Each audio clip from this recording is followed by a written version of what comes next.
Today, we will be looking at the coordinate and rotation system in the editor.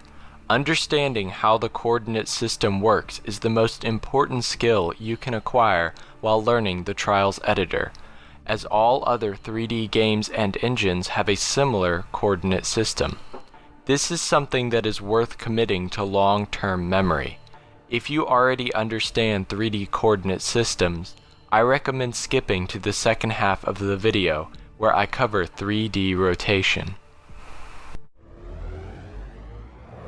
To begin, you should change some editor settings. Hold down on the D-pad and select Editor Settings in the bottom right. Turn on the Editor Minimap and make sure Snap X, Y, and Z are all selected. Change your snap distance to exactly 1.0 meters, then back out of the editor settings. For this tutorial, you need to angle yourself to the standard orientation. In Fusion, you need to face the mountains at the bottom of the minimap. In Evolution, you need to face the left side of the minimap. If you are confused as to what direction you need to face, spawn in a yellow custom game camera and press the snap button twice. On Xbox, click right stick 2 times. The yellow camera will be set to the standard orientation so you can angle yourself likewise. The Trials coordinate system is in all respects a Cartesian coordinate system. This is the same system that most of you learned in school. The first two axes are the X and Y axis. To visualize the two axes, I've made a small demonstration here. These two tool cards are object info data sources. They will tell us the position of our yellow camera. The X-axis extends infinitely in both directions horizontally, and the Y-axis extends infinitely in both directions vertically. The two axes work in the same way you have learned. The X-coordinate of an object increases as the object is moved to the right, and it decreases as the object is moved to the left. The same applies for the Y-axis. The Y-coordinate increases as the object is moved up and decreases as the object is moved down. Since our snap distance is set to 1.00 exactly, snapping this camera will place it on integer coordinates. Now, it is at 3,102. You may notice that the base of the graph is at 0, 100 and not 0, 0, the origin. This is because the y-coordinate 0 is located deep underground, and it is impractical to build that far down. For this reason, I suggest getting used to seeing y-coordinates greater than 100. Almost all terrain in the Trials world is above the y-coordinate of 100. Three-dimensional systems, by definition, have three axes. In Trials, this third axis is called the z-axis. The z-axis extends infinitely in both directions forward and backward. In other settings, this axis may also be referred to as the depth axis, since it measures distances receding into a three-dimensional space. I've added another object info data source here to monitor the z position of our yellow camera. In Trials, the z-coordinate increases as the object moves further away or forward into the world, and the z-coordinate decreases as the object moves closer or backward in the world. If you have never heard of this third z-axis before, this may all seem very confusing to you. I know it was very confusing to me at first. The best thing I can recommend is to pause the video and try and imagine the three axes, draw them out on paper, or find a cube. A cube is a wonderful example of these three dimensions since it has perpendicular square sides. The X, Y, and Z coordinate axes are static in the Trials world. Turning yourself around doesn't change their orientation. They always remain facing in the same direction. All objects in the Trials world have coordinates on this system. You can view them with object info data sources like these. Objects don't just have a position though, they also have a rotation. You probably have rotated an object before using the three rings that encircle it. These rings are useful for turning an object, but they do not represent how angles are calculated in Trials.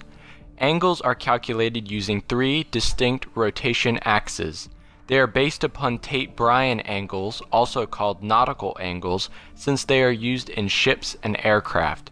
Not all 3D games and engines use Tate-Bryan angles, but they are a useful and practical way to understand 3D rotation. The first rotation axis, the most basic of the three, is called the yaw. Under the object info data source, it is known as angle X, but I will refer to it as yaw.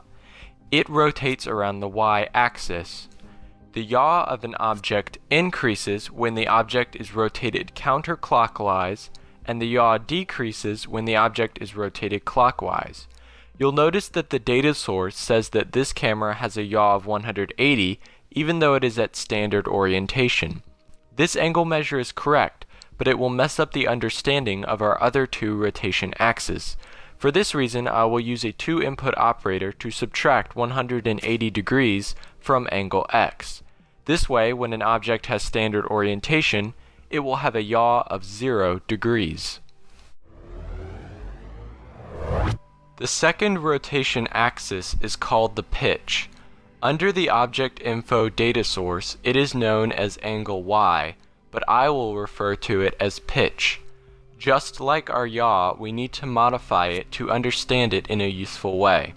I will use the 2-input operator again, but this time subtract angle Y from 180 to get 0 degrees. Pitch initially rotates around the x-axis, but it actually follows the yaw rotation axis. Unlike the three coordinate axes, x, y, and z, which are all static, the rotation axis for pitch rotates with the yaw. The yaw rotation, however, does not rotate with the pitch. This can be a difficult concept to understand, so I will demonstrate what happens with these rings. If I rotate my red yaw ring, then the green pitch ring rotates with it. But if I rotate the green pitch ring, the red yaw ring will not rotate with it. Each change to yaw axis affects the pitch axis, but each change to the pitch axis does not affect the yaw axis. Watch the 2-input operator serving as our pitch. The pitch increases as the camera is rotated down, and the pitch decreases as the camera is rotated up. The third and final rotation axis is called the bank. Under the object info data source, it is known as angle Z, but I will refer to it as bank. As with our yaw and pitch, we have to modify it to understand it in a useful way. I will use the 2-input operator to subtract 180 from angle Z, so that our bank is 0 degrees at standard orientation.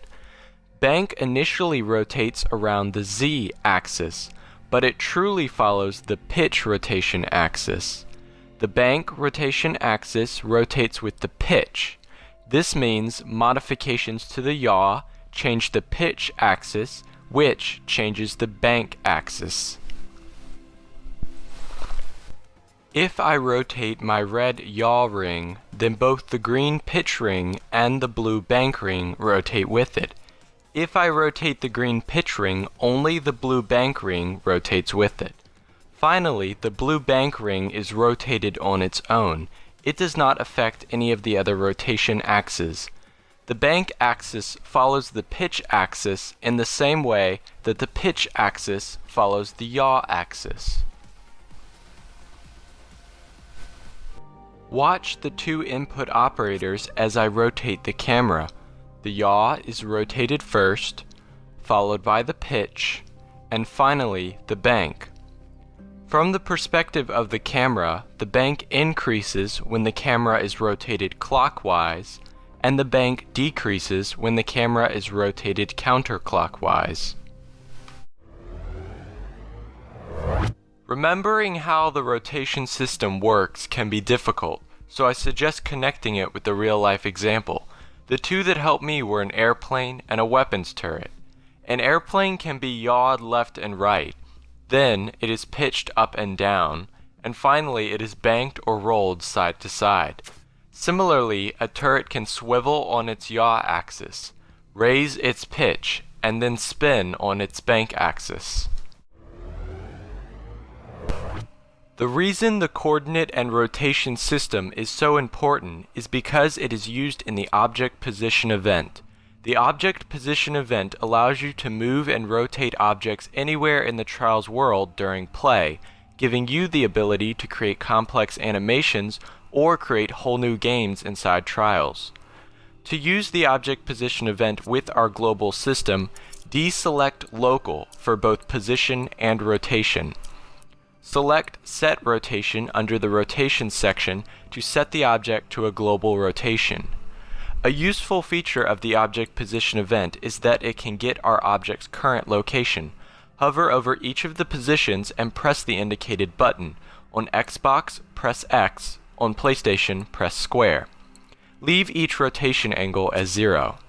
If we check our track now by pressing the physics button, the camera will be moved to its current position, meaning it won't be moved at all, and it will be rotated to the standard orientation of 0 degrees yaw, 0 degrees pitch, and 0 degrees bank. If I assign the yaw of the object position event to this curve data source, which loops between the values of 0 and 360, our camera will spin 360 degrees on its yaw axis. Remember that an increase in yaw rotates counterclockwise when viewed from above. If I assign the pitch of the object position event to this second curve data source, which oscillates between the values of -40 and 40, our camera will be pitched up and down as it rotates around the yaw axis. Watch the camera rotation closely. It always spins in a counterclockwise motion, but it also pitches up and down.